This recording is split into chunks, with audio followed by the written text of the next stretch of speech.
Numbers chapter 31. Vengeance on the Midianites. The Lord said to Moses, "Take vengeance on the Midianites for the Israelites. After that you will be gathered to your people." So Moses said to the people, "Arm some of your men to go to war against the Midianites, so that they may carry out the Lord's vengeance on them. Send into battle 1,000 men from each of the tribes of Israel." So 12,000 men armed for battle, 1,000 from each tribe, were supplied from the clans of Israel. Moses sent them into battle, 1,000 from each tribe, along with Phinehas, son of Eleazar, the priest, who took with him articles from the sanctuary and the trumpets for signaling. They fought against Midian as the Lord commanded Moses, and killed every man. Among their victims were Evi, Rechem, Zur, Hur, and Reba, the 5 kings of Midian.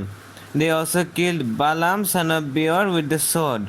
The Israelites captured the Midianite women and children and took all the Midianite herds, flocks, and goods as plunder. They burned all the towns where the Midianites had settled, as well as all their camps.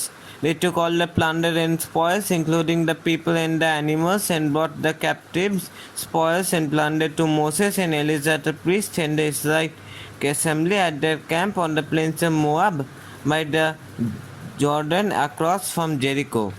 Moses, Eleazar the priest, and all the leaders of the community went to meet them outside the camp. Moses was angry with the officers of the army, the commanders of thousands and commanders of hundreds who returned from the battle. "Have you allowed all the women to live?" he asked them. They were the ones who followed Balaam's advice and enticed the Israelites to be unfaithful to the Lord in the Peor incident, so that a plague struck the Lord's people. "Now kill all the boys and kill every woman who has slept with a man, but save for yourselves every girl who has never slept with a man. Anyone who has killed someone or touched someone who was killed must stay outside the camp 7 days. On the 3rd and 7th days you must purify yourselves and your captives. Purify every garment as well as everything made of leather, goat hair, or wood." Then Eleazar the priest said to the soldiers who had gone into battle, "This is what is required by the law that the Lord gave Moses. Gold, silver, bronze, iron, tin, lead, and anything else that can withstand fire must be put through the fire, and then it will be clean. But it must also be purified with the water of cleansing. And whatever cannot withstand fire must be put through that water. On the 7th day, wash your clothes and you will be clean. Then you may come into the camp." Dividing the spoils. The Lord said to Moses, "You and Eleazar the priest and the family heads of the community are to count all the women and animals that were captured. Divide the spoils equally between the soldiers who took part in the battle and the rest of the community. From the soldiers who fought in the battle, set apart as tribute for the Lord 1 out of every 500, whether women, cattle, donkeys, or sheep. Take this tribute from their half share and give it to Eleazar the priest as the Lord's part. From the Israelites' half, select 1 of every 50, whether women, cattle, or donkeys, sheep, and other animals. Give them to the Levites who are responsible for the care of the Lord's tabernacle." So Moses and Eleazar the priest did as the Lord commanded Moses.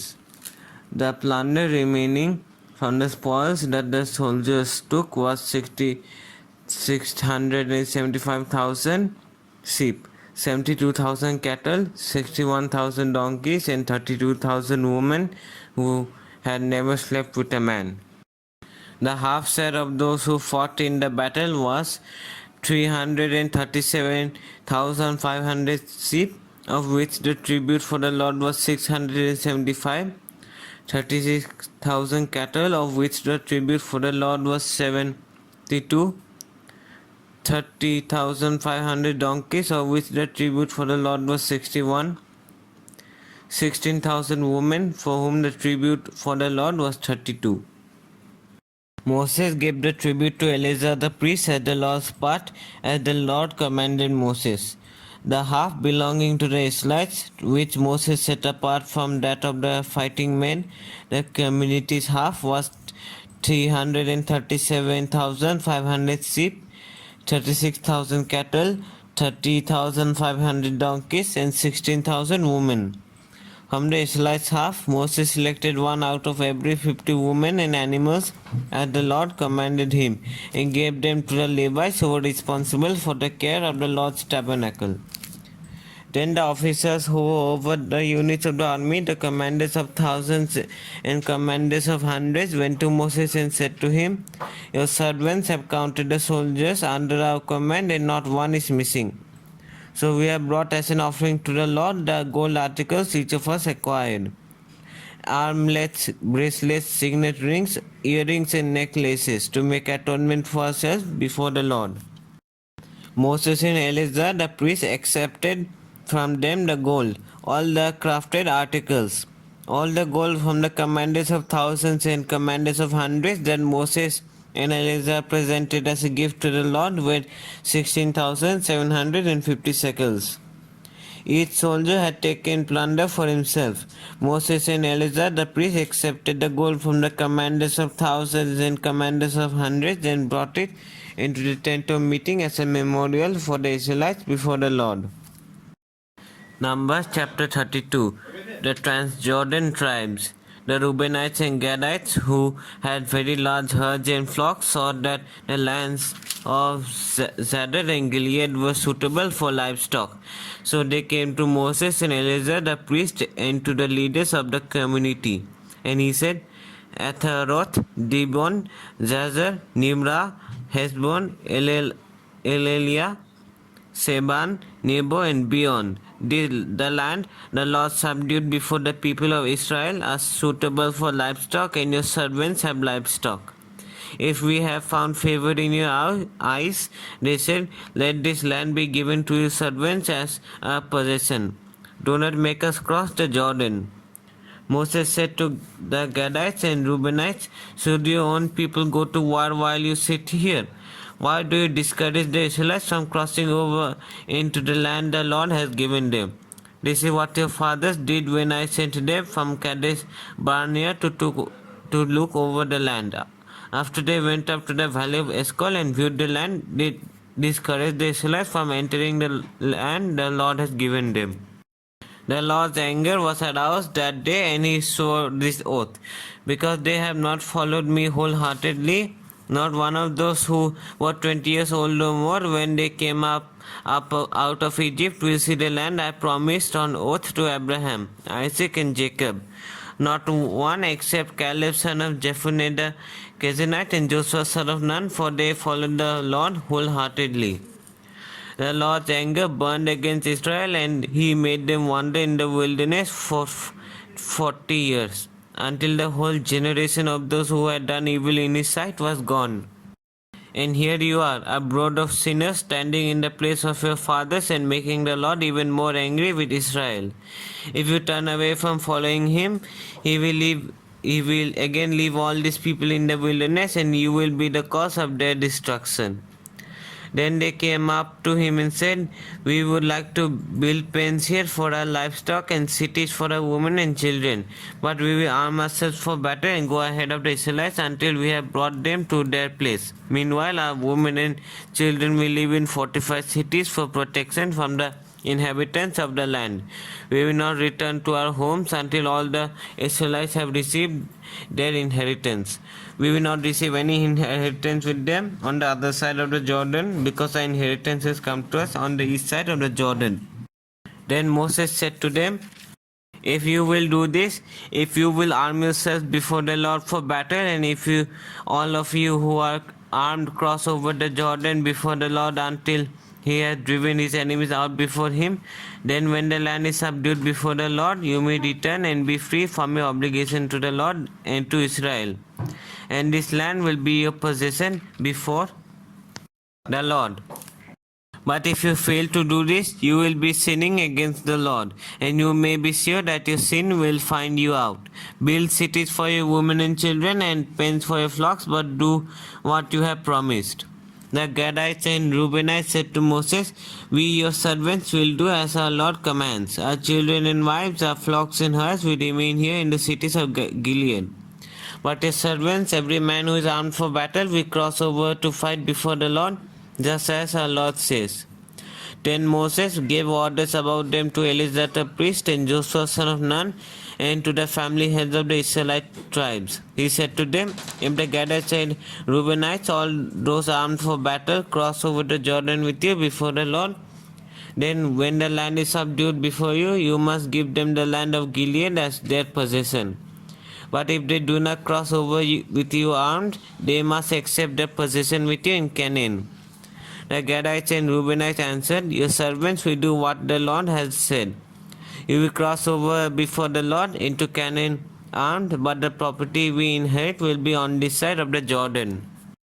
Then Moses gave to the Gadites, the Reubenites, and the half-tribe of Manasseh, sons of Joseph, the kingdom of Sihon, king of the Amorites, and the kingdom of Og, king of the Bashan, the whole land with its cities and territories around them. The Gadites built upon Dibon, Ataroth, Ahor, Athroth, Sophah, Jazer, Jogbeha, both Nimrah and Beth Haran as fortified cities, and built pens for their flocks. And the Reubenites rebuilt Heshbon, Eliah, and Kiriathaim, as well as Nebo and Baal Meon. These names were changed, and Sibmah. They gave names to the cities they rebuilt. The descendants of Machir, son of Manasseh, went to Gilead, captured it, and drove out the Amorites who were there. So Moses gave Gilead to the Machirites, the descendants of Manasseh, and they settled there. Jair, a descendant of Manasseh, captured their settlements and called them Havoth Jair. And Naboth captured Kenneth and his surrounding settlements and called it Nobah after himself. Numbers chapter 33. Stages in Israel's journey. Here are the stages in the journey of the Israelites when they came out of Egypt by divisions under the leadership of Moses and Aaron. At the Lord's command, Moses recorded the stages in their journey. This is the journey by stages. The Israelites set out from Ramesses on the 15th day of the first month, the day after the Passover. They marched out defiantly in full view of all the Egyptians who were burying all their firstborn whom the Lord had struck down among them, for the Lord had brought judgment on their gods. The Israelites left Ramesses and camped at Succoth. They left Succoth and camped at Etham on the edge of the desert. They left Etham, turned back to Pi Harioth to the east of Baal Zephon and camped near Migdol. They left Pi Hahiroth and passed through the sea into the desert, and when they had traveled for 3 days in the desert of Etham, they camped at Marah. They left Marah and went to Elim, where there were 12 springs and 70 palm trees, and they camped there. They left Elim and camped by the Red Sea. They left the Red Sea and camped in the desert of Sin. They left the desert of Sin and camped at Dophkah. They left Dophkah and camped at Alus. They left Alus and camped at Rephidim, where there was no water for the people to drink. They left Rephidim and camped in the desert of Sinai. They left the desert of Sinai and camped at Kibroth Hattava. They left Kibroth Hattava and camped at Hazeroth. They left Hazeroth and camped at Rithmah. They left Rithmah and camped at Rimmon Petez. They left Rimmon Petez and camped at Libnah. They left Libnah and camped at Rissa. They left Rissa and camped at Kehelathan. They left Kehelatha and camped at Mount Sephar. They left Mount Sephar and camped at Harada. They left Harada and camped at Mahaloth. They left Mahaloth and camped at Tahath. They left Tahath and camped at Terah. They left Terah and camped at Mikha. They left Mikha and camped at Hasmonah. They left Hasmonah and camped at Museroth. They left Museroth and camped at Bene Jakan. They left Bene Jakan and camped at Hor Haggidgad. They left Hor Haggidgad and camped at Jotbathan. They left Jotbathan and camped at Abrona. They left Abrona and camped at Ezion Geber. They left Ezion Geber and camped at Kadesh in the desert of Zin. They left Kadesh and camped at Mount Hor on the border of Edom. At the Lord's command, Aaron the priest went up Mount Hor, where he died on the first day of the 5th month of the 14th year after the Israelites came out of Egypt. Aaron was 123 years old when he died on Mount Hor. The Canaanite king of Arad, who lived in the Negev of Canaan, heard that the Israelites were coming. They left Mount Hor and camped at Zalmonah. They left Zalmonah and camped at Punon. They left Punon and camped at Oboth. They left Oboth and camped at Lai Abarim on the border of Moab. They left Lai Abarim and camped at Dibon Gad. They left Dibon Gad and camped at Alman Diblatham. They left Alman Diblathim and camped in the mountains of Abarim near Nebo. They left the mountains of Abarim and camped on the plains of Moab by the Jordan across from Jericho. There on the plains of Moab they camped along the Jordan from Beth Jesimoth to Abel Sittim. On the plains of Moab by the Jordan across from Jericho, the Lord said to Moses, "Speak to the Israelites and say to them, when you cross the Jordan into Canaan, drive out all the inhabitants of the land before you. Destroy all their carved images and their cast idols and demolish all their high places. Take possession of the land and settle in it, for I have given you the land to possess. Distribute the land by lot according to your clans. To a larger group, give a larger inheritance, and to a smaller group, a smaller one. Whatever falls to them by lot will be theirs. Distribute it according to their ancestral tribes. But if you do not drive out the inhabitants of the land, those who you are allowed to remain will become barbs in your eyes and thorns in your sides. They will give you trouble in the land where you will live, and then I will do to you what I plan to do to them."